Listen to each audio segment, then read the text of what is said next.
Thanks for listening to the Lunch and Learn with Dr. Barry, here to help educate, motivate, and put you on the right path to take control of your health through weekly discussions on topics in the medical field, public health arena, and in your community. And now your host, Dr. Barry.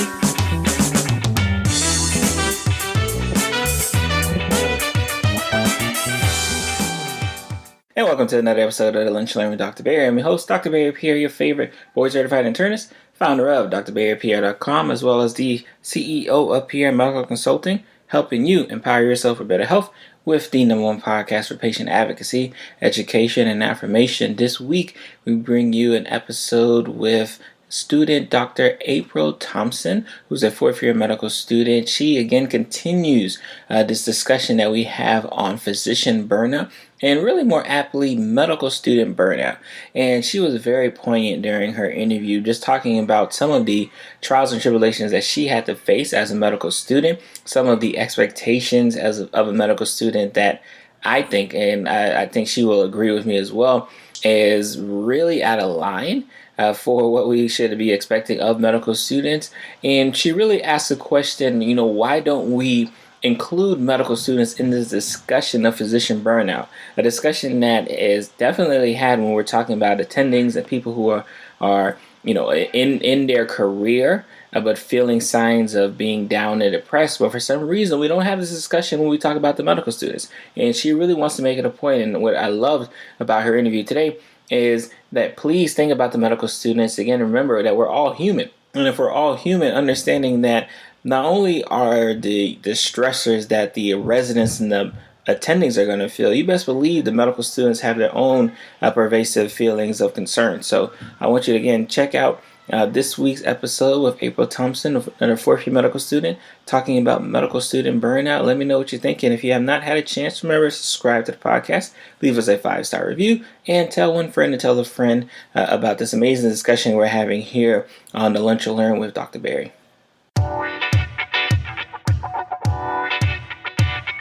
One of the sponsors for the Lunch and Learn Community Podcast is the Lunch and Learn Community Store, where you can find t-shirts, sweatshirts, coffee mugs, stickers, and wristbands with the motto, empower yourself for better health. Remember, 50% of all proceeds will go to the 5-Star Scholarship Foundation, where we give out college scholarships to deserving high school seniors across the country. Thus far, we have given out over 20 deserving scholarships to students across the country. So again, 50% of the proceeds will be blessed to the 5-Star Scholarship Foundation. And today you can get the coupon code LUNCH20, and you get 20% off your purchase, and you support these high school students across the country. Again, the Lunch and Learn Community Store is at shop.drbarrypierre.com, and the coupon code is LUNCH20. All right, Lunch and Learn Community, just heard another amazing introduction for a number 2, right? So this is actually going to be our second medical student on a topic at hand that is extremely important, that is extremely, becoming very popular now with this discussion of physician burnout. And because of the matter at hand of how we kind of started this series out, we really wanted to make sure we reached out and not only talk to just physicians, but we wanted to talk to residents and even medical students. So I'm thankful that we got a chance to talk to Aprylle Thompson today, who's a fourth-year medical student, who's going to be kind of gracing us today in kind of helping us with our discussion. Aprylle, thank you. Thank you for having me. So Aprylle, I did the introduction, but I have a lot of people who love to just kind of skip right to this portion here. So if for someone who kind of skipped through and they say, who's this Aprylle Thompson? Like, tell a little bit about yourself. That may not even be typically in your bio. And I always ask, especially since you're a medical student, let's talk about your motivation for going to medical school and, your career aspirations, goals, and all that good stuff. Well, I'm a fourth-year medical student from Ross University School of Medicine, which is located in Barbados. My interest in medicine started from my junior year in high school.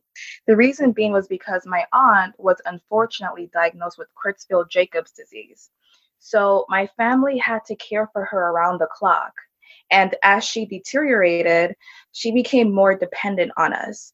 And we had to learn about the process and what to do And because of that, my interest was piqued and I wanted to learn more about medicine and treat patients on a more intimate level. I love that, and it's so interesting, especially for a lot of us who get into the field.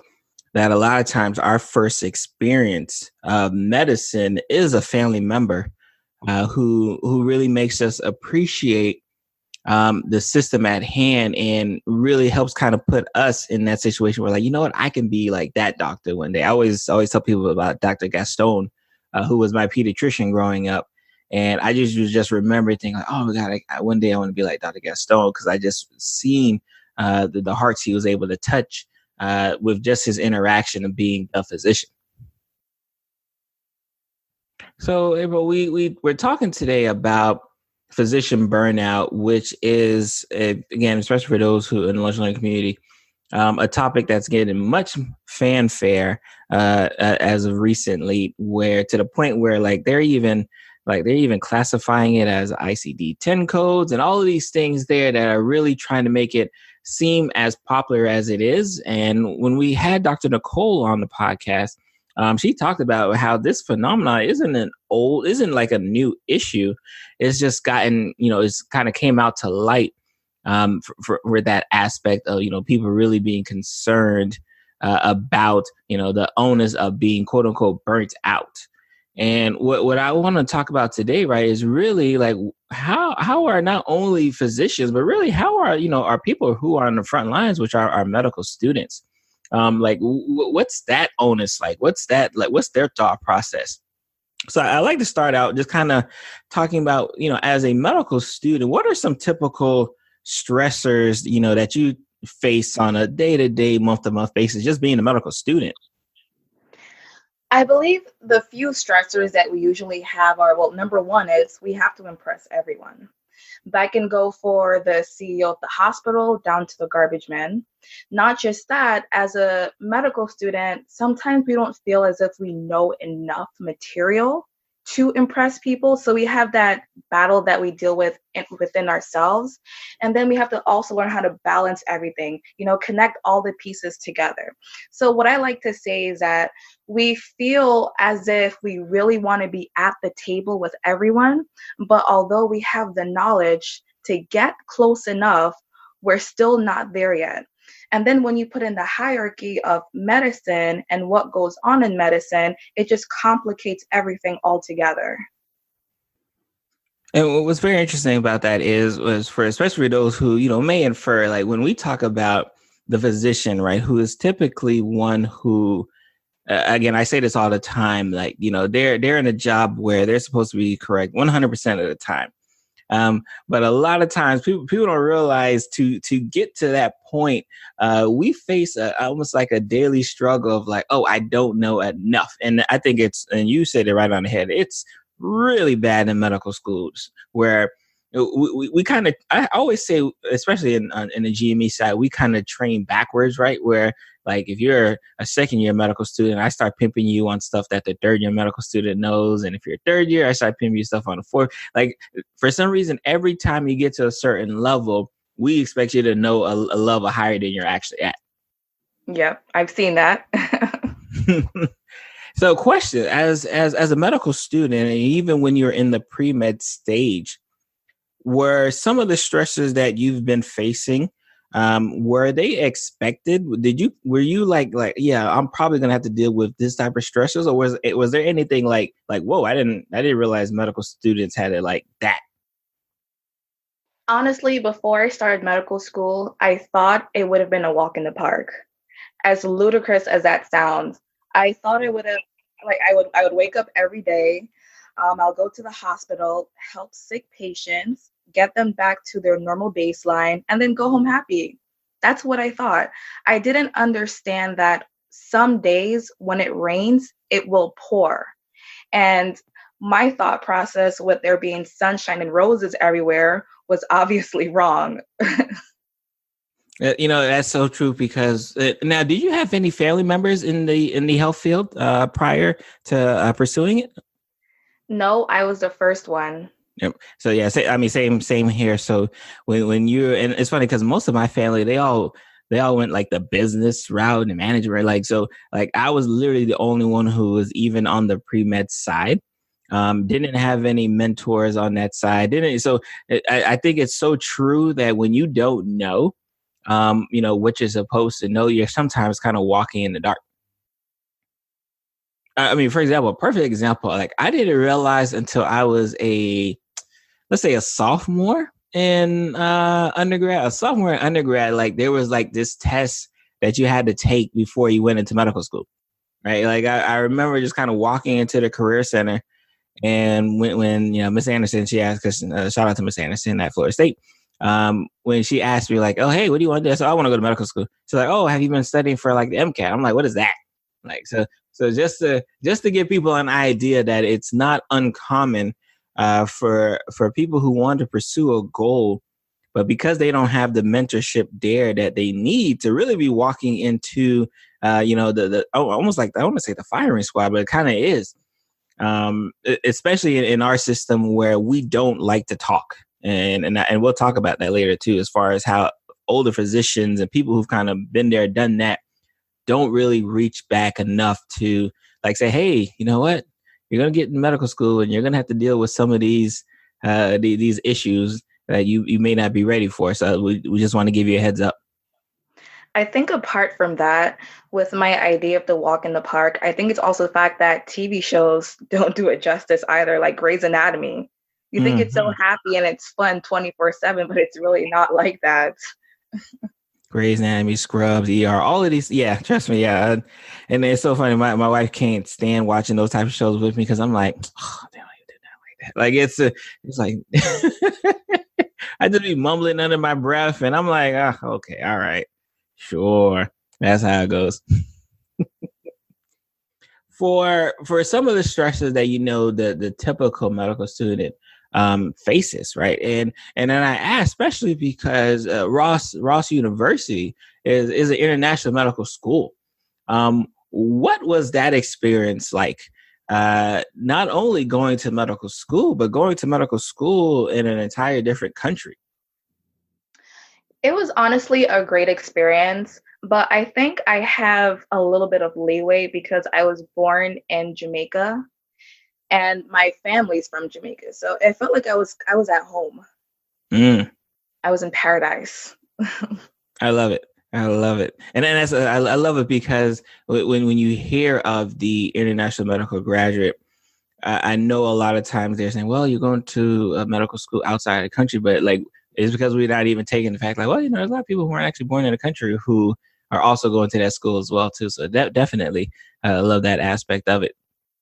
Now, as a medical student, what were some of the stresses that you typically faced, right? And just your, going from, first year medical student all the way up to, because you're in your last year now. Correct. My biggest stressor would have been balance. I mean, while I was in high school and college, balance was a lot easier, but in medical school, you have to learn that people will not spoon feed you. You have to learn how to grow up and figure things out. And I had to learn how to balance my friends, my family, my social life, and of course, medicine.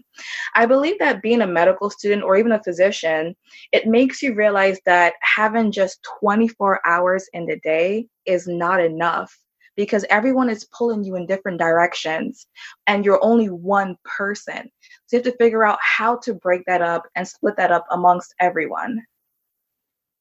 And what I love about that is I think sometimes, and it happens a lot, especially when you're a medical student, that, and I always like use the term like life be lifing, right? So, stuff is still happening, but you're in this almost like this cocoon of being in medical school and having all of the pressures and responsibilities kind of placed upon you. So that sometimes you can't even really enjoy the typical experience of someone who normally would, as a 21, 22, 23, 24-year-old in that range, especially in your 20s, right? I tell people my 20s were gone. I don't know what my 20s were highlighted by me studying. And that's just what it is when you decide to, embark on this journey. So I think for sure, I think as a medical student, just kind of having those pressures, not only the inside pressures that the school itself, places on us, but it's the outside pressures of friends and family and just life in general that are still going on because unfortunately they don't pause while you're in it. Now, would you say, especially with some of the stresses that you kind of had to face and some of the stresses that uh, medical students typically have to face, what would you say from a preparation standpoint? What was the position of your school? Like how? And the reason why I asked that is because when we were speaking with Dr. Nicole, she talked about the fact that as a physician, as an attending physician, the systems aren't in place for us to deal with physician burnout. So now that we bring it all the way back to the medical student, I wonder what that situation is like as well too. Like how well would you say you were, I guess, prepared for some of the stresses that you had to face over your time in school by your school? Like, I believe my school realized that burnout was increasing amongst physicians as well as medical students. So the clinical student affairs at my school, they promote something that was called a self-care day. And with that designated day, students are able to focus from their clinical rotations as well as within the classroom. They're able to take that day off and they can work on their mental health, emotional health, and even physical health. So that's one way my school did it. I know other schools love to incorporate therapy in which students are able to have maybe 30 to 45-minute sessions with a therapist and talk to them about what's bothering them and ways that they can plan to help improve burnout or whatever issues the student might be facing at that moment in time. and I love that, especially because it seems like it's coming from the top above, where they're recognizing, like, hey, our students are, being affected by, the pressures of burnout, and I talk about burnout a lot when we just kind of do this kind of just this general discussion. When you say the self-care day and you're able to kind of decompress and just kind of get away from it, how was that one day like for you? Did you feel like it was enough? Do you feel like it was a start for things to come? Like how would you kind of grade the actions of your school? I believe it was very beneficial because usually it comes in at the right time. Usually the day before, I'm at the peak of my stress, and just knowing that the following day I can stay home, sleep in, and relax, or even just go to the gym. And I can just figure out ways how I can start my week or what I can do differently to help decrease my rate at which I'm burning out. Now I gotta ask, especially being in this stage of a graduate medical education director and really an attending in of itself. Was there ever any time where your attendings, right, either notice or even worse, probably didn't notice, some of the burnout associated symptoms in the medical students? Like, was it something that essentially had to come from the top? Like Ross essentially had to say, like, hey, like, give these guys a day off because you guys overworking them. Like, what would you kind of say in that matter?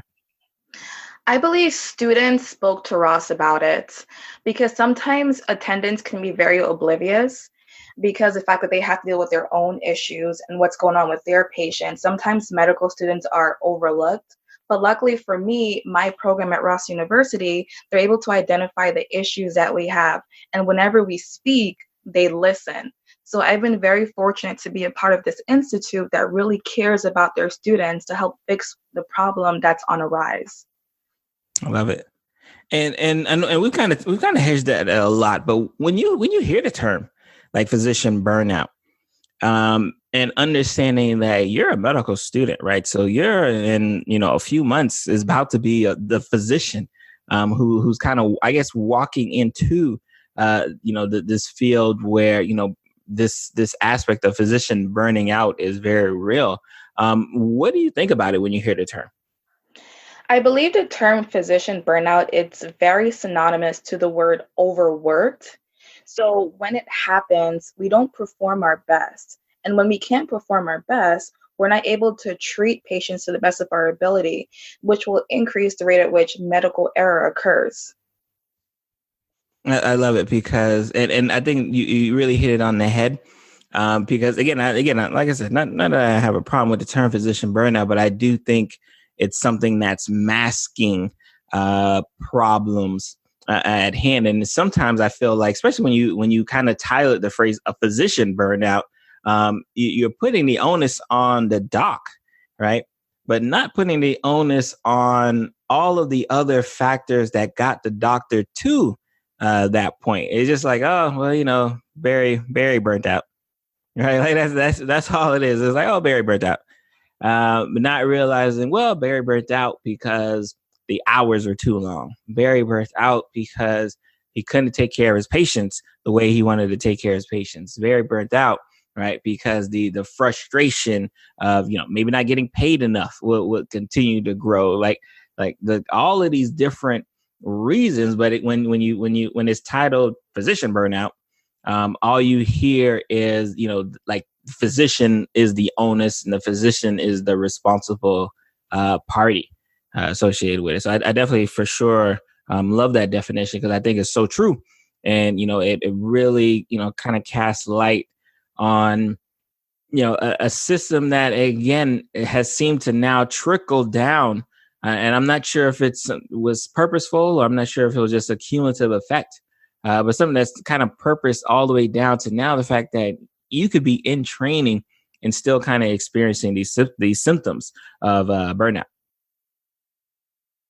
Now, as a medical student, I asked, because you're a fourth year, you're about to be out of here. But was there ever times, especially in the midst, especially for the self-care days and those things in that regards, was there ever times where you're like, yeah, you know what? Yeah, I'm feeling it right now. Like this may be a little too much for me at the moment. Oh, yeah. I believe that time for me was while I was studying for my board examination, specifically Step 2 CK. And while I was studying for my boards, I was also working in the ICU. So as you already know, the hours are very long. And Oh, yes. Right. You said ICU. I said, oh, all right. yes, very long hours. So I had to balance trying to impress my attendant, because as a medical student, you want to be on the forefront. You want to ensure that you know your stuff. Apart from impressing my attendant, I have to make sure I impress my residents, whether that's just, I don't know, doing scut work for them or being around the patient 24/7, reporting back to them as soon as possible. I have to always be on my tiptoes to make sure that I'm viewed in a positive light. Because as a medical student, your residents are usually like, they advocate for you. So if you impress them, you can kind of work your way up. And while trying to do that, I had to also learn as much as I can in the ICU, because the ICU is a whole nother world, a different ball game in medicine. And then when I left the hospital and I went home at about 8 or 9 p.m., I had to still pull out my book to study until about 1 or 2 o'clock in the morning, and then get up by 4:45 a.m. to get to the hospital by 6 o'clock. And that cycle continued. And after a while, I started to feel myself burning out. And I couldn't really tell my resident or my attendant, because as a medical student, we're not allowed to feel that way because we're not officially doctors yet. And while I was feeling burnout at that stage, I didn't even factor in the fact that I still had to eat. I still had to cook my meals for the week. I still had to go to the gym, do my laundry. But with everything like that, it's very tough to talk to people about it. I mean, and you missed probably the most important one. You still got to sleep, right? Like Exactly. And especially lunch learning community. I really want you to kind of really pay attention to this story because it is not an uncommon story. First of all, again, I'm an internist. I'm a hospitalist. I take care of patients all day in a hospital. But I can 100% agree when April talks about the fact that ICU is just a different ball game, a different beast, a different mindset that it takes to really take care of the sickest patients. I can 100% agree with that. And just this understanding, and she kind of touched on a couple of points where she talked about the hierarchy aspect of it, where you have the attendings who are there, you have the residents who are there, and then you have the medical student who is there, and understanding that the work that you have to put in to impress not only the resident but also the attending, on top of juggling the fact that this is I'm assuming this is that was your first time in ICU, right? Understanding that this is I'm having to learn on the fly, while impressing all of the people who are above me. And because I'm a quote unquote medical, I don't say quote unquote, but because I'm a medical student, no one recognizes that I can also be burnt out.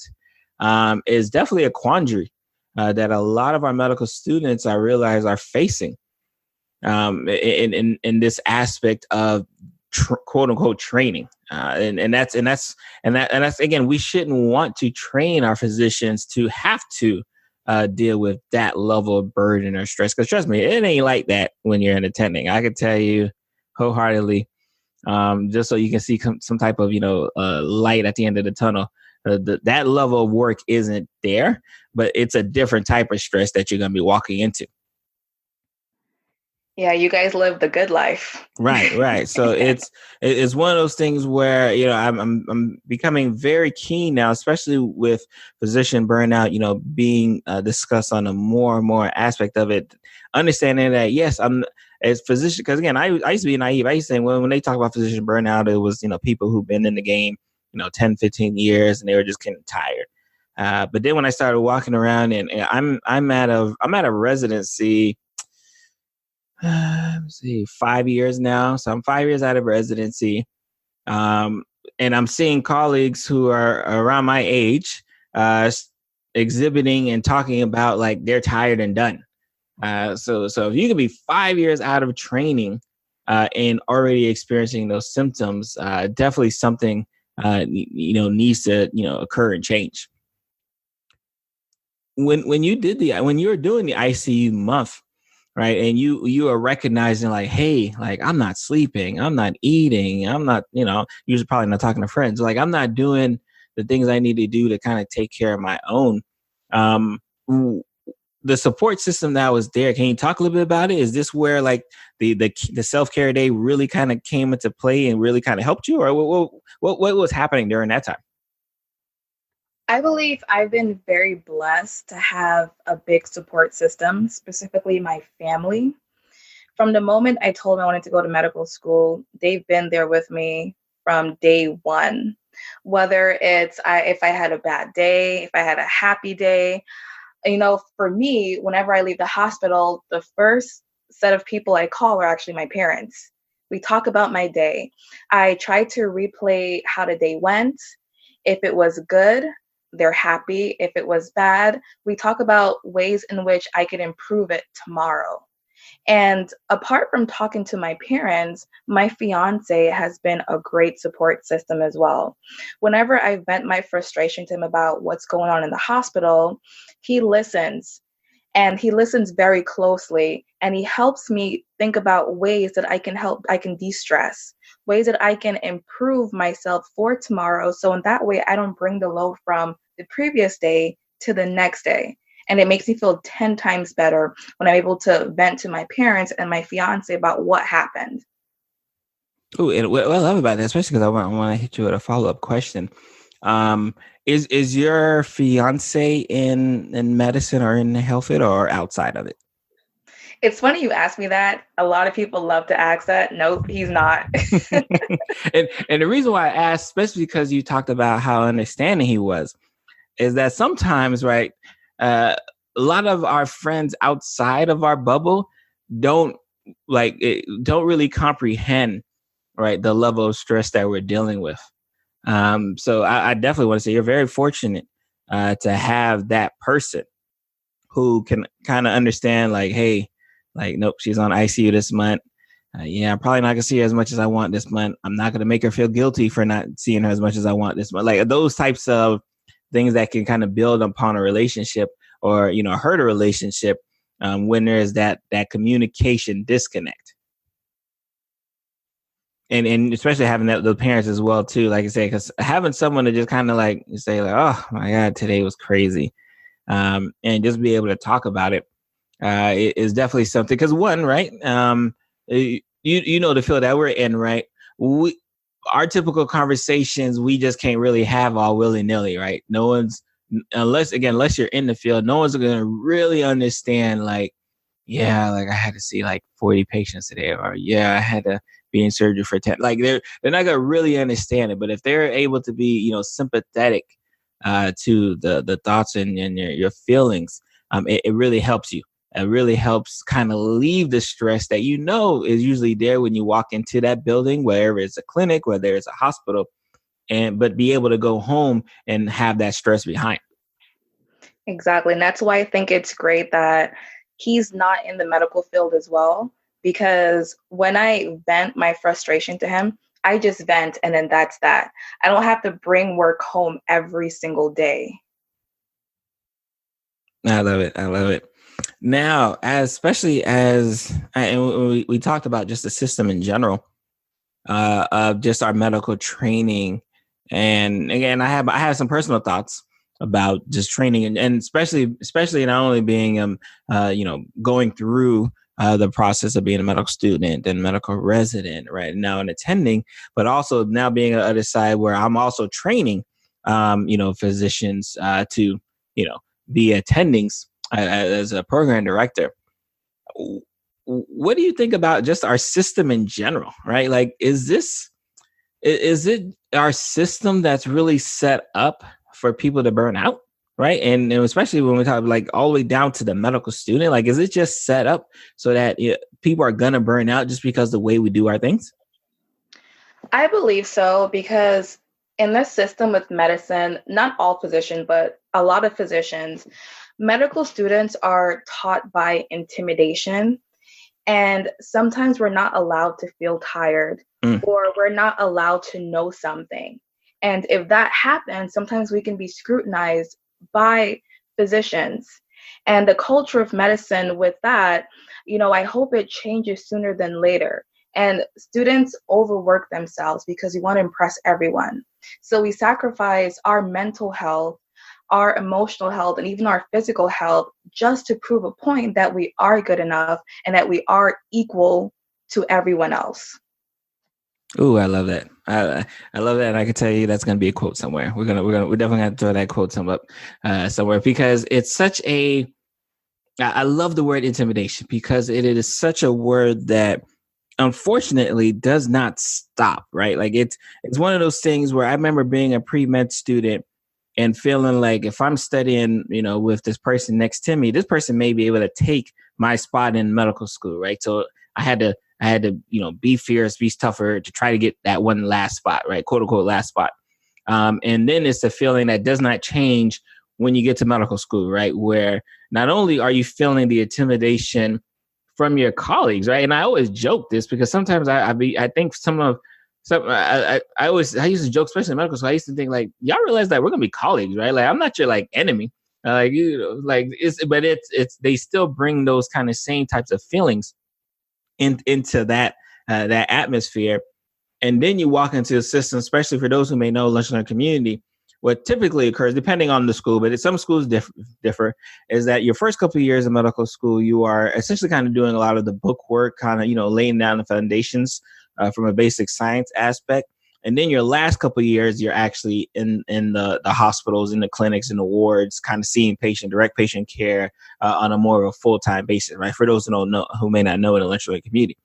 But what happens is once you get into the latter years where you're a lot more direct patient care, and then you're having to deal with residents or medical attendings, right, who were either brought up differently or brought up in a certain way, and don't really know how to, get their point across, right, without making you feel like you're lesser.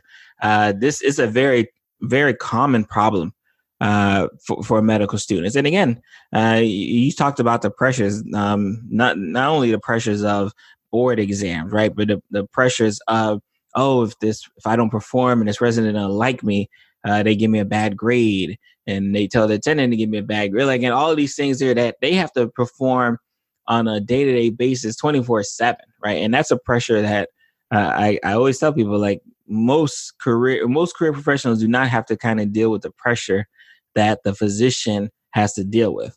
So just even make that micro and think about the pressures that the medical student has to deal with, and understanding, like, every single day they feel like they're being graded. And if one day, right, they're human, right? Because I think that sometimes gets lost. If one day they're human, right, and aren't as enthusiastic as they were the day before yesterday, they can be docked points for it.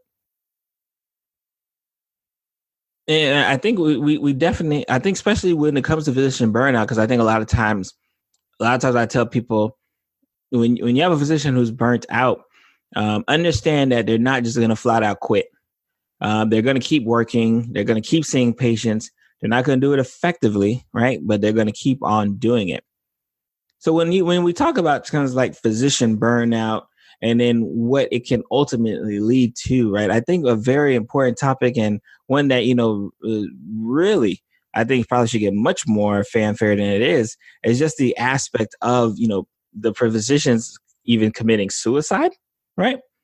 And the fact that we don't have many people who are going into medicine as much as we did anymore, like this shortage that's around everywhere, in that regards, right? Like, what do you think about just those aspects of physician burnout, physician suicide, which is extremely high, as well as just the overall aspect that less people are going into medicine? Well, I believe in the rate at which physician suicides occur, it's definitely at an all-time high. But I think for these people, it kind of crosses the line of abuse. Reason being is because some people don't know how to de-stress. They don't know how to take what they're given, switch it up, and then find a way to relieve themselves. And that's because in the culture of medicine, we can't talk to each other because we're seen as if we're less than, or we're not able to keep up with the rest of the crowd. So because of that, we keep everything bottled up until we can't take it anymore. And unfortunately, some people, they commit suicide because of that, because that's their way of getting away from all of the stress that they're dealing with within the workplace. Very, very poignant, and I think I think you hit a home on another point. Just, I mean, which again is sad, is that physicians, we don't really talk to each other like that, for that fear, right? For that fear of being seen as less capable, right, to do, right. And again, if you took off the physician title, right, if you took the physician title away from us, and someone just told you, like, hey, like, I'm feeling down, I'm feeling bad about myself, like, I'm feeling depressed, people would automatically know, like, okay, this is the type of steps you need to do.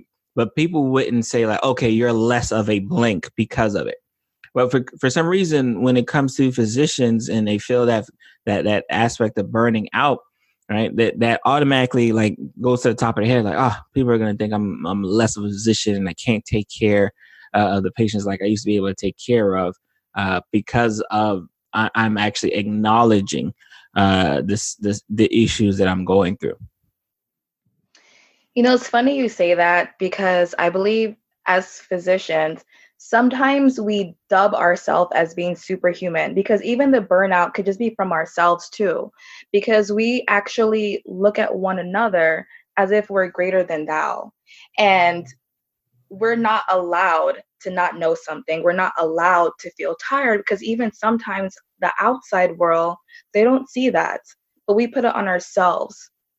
And maybe if we can change that, where it's okay to not feel fine, it's okay to let loose a little bit, maybe that can help our culture a little bit in the rate at which physician burnout occurs. Amazing. For the medical students, right? Because again, you're almost out of there, right? But if you could look back and say, like, hey, if you want to, and I hate to say avoid it, because it sounds like the system that we're in is going to be very difficult to avoid it. But if you want to be able to kind of deal and kind of manage some of the stressors and the symptoms of, medical student burnout, because I think that's the term that we need to really call it. What tips would you give, right, to say like, hey, if you could do this and if you could do that, that could help you in the long run? Well, I have a few tips. For one is de-stress as much as possible, however you want to de-stress. If it's going to the movies or reading a book, do what makes you happy.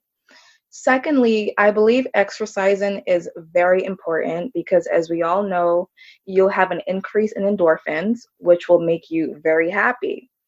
And if you eat healthy, that can also change your health and it can also make you feel better about yourself. Funny story is, I'm actually someone who love burgers amongst other people. And after a while, when you keep eating that, you don't feel your best. But then whenever I change my diet and I incorporate more fruits and vegetables, it's amazing how much clarity I have, how it improves, how I feel much happier, and I'm able to focus more. So if we're able to just exercise and maintain a healthy diet, that can really help in the way that we react to burnout and how much we're able to tolerate before we get to that stage. Amazing tips. Uh, Before I let you go, right? Before we get you out of here, first of all, it has been absolutely amazing, and your insight has definitely been something that I think is needed, right? Because I think it's eye opening, right? I think as we continue to really highlight, this phrase, physician burnout. I think we need to make sure that we don't like just start looking for problems once they become an attending, and understand that a lot of these issues and a lot of the lack of support for these issues are happening as early as the second we start being, a medical student. Before I let you go, though, tell us about, especially because you're a medical student, right? So I love to hear about your plans, right? Like what's about to happen? Where are you trying to match? Like, let's give all that stuff there so we can make sure we're on the lookout for you. So currently, I'm applying for the 2020 match, going through the hectic motion of getting my application done before September 15th. I know, a very big day. So I'm from Orlando, Florida. I hope to stay home, be with my family, but if I get matched anywhere else, I'll happily take a position there. So I love all aspects of medicine. And as of right now, I'm loving internal medicine as well as general surgery. Okay. Oh, how are you gonna? That's interesting because I can tell you I'm an internist, right? But you don't want me nowhere near the OR, and I realized that very quickly that you want me nowhere near the OR because I just didn't have the mindset of a surgeon. I just knew it, right? And one of the most important things that I tell anybody is just knowing yourself. So you understanding that, like, oh yeah, I like medicine, but that's not the type of medicine I like to be in. So very interested that internal medicine or surgery is still in the breadbasket for you. So as a program director, I obviously I definitely want to wish you good luck on this upcoming match. I hope you get to whatever the spot you're gonna get. Like I said, it's very different. Like, so you're doing internal and GM surgery. So hope you get to wherever you want to get to. But I want to thank you for stopping by the podcast and really helping educate the Lunch and Learn community on all your endeavors. From a social media standpoint, where can people find you, follow you, kind of track your journey if they wanted to track your journey? So you can follow me on Facebook at just my name, Aprylle Thompson. That's APRYLLE Thompson, or on Instagram at cheetah_med. So that's CHEETAH_MED. And you could also follow me on Twitter. I don't tweet as often as I should. It's just at Aprylle Thompson. I don't have Snapchat though. Sure. Okay. All right. Appreciate it. Remember, Let's Learn community, we always put all of these links in the show notes. So you don't have to write anything down real quickly. We'll make sure it's in the show notes so you can just click and then go right to April's page. Aprylle, again, thank you for joining the podcast today, and you have an amazing day. Thank you for having me. You have a wonderful day as well.